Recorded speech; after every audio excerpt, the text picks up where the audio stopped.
Dev. Donc pour aujourd'hui, on a le verset 19 du chapitre 5.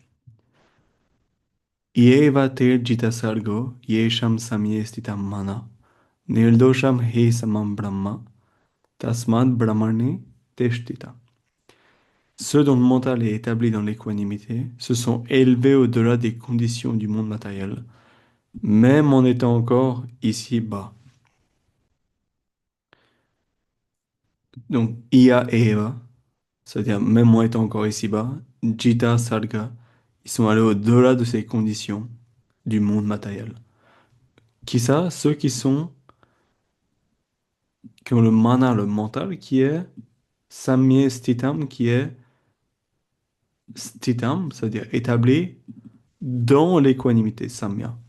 Samye, du coup, dans l'équanimité. Donc, on parle de ceux qu'on a vus hier euh, et les jours précédents, les pandits qui ont le Samadarshana. Samadarshana, qui est la vision équanime, comme on a vu hier. Du coup, il dit Nirdosham hi samam brahma, tasmad brahmani teshtita. Ça veut dire Nirdosham hi samam brahma. Donc, Brahma, Brahman, le suprême, est décrit de deux manières ici.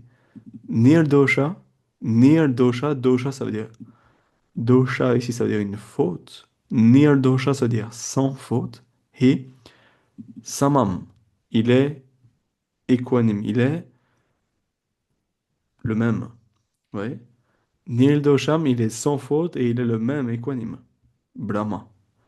Tasmad, ainsi, Brahmani te Shritam. Ainsi, ils sont considérés comme établis dans Brahman.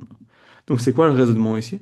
Le raisonnement, c'est que vu que ceux qui ont atteint la vision équanime, ils ont transcendé ce monde, donc ils sont au-delà des fautes de ce monde, donc ils n'ont pas de faute, ils sont sans faute. Ouais. Et Samya, Samyestitam Mana, et leur mental est dans l'équanimité. Et du coup, il partage ses qualités avec le suprême. Parce que le suprême, il est sans faute, il n'est pas touché par ce monde, et il est le même. Samam, le même envers tous les êtres.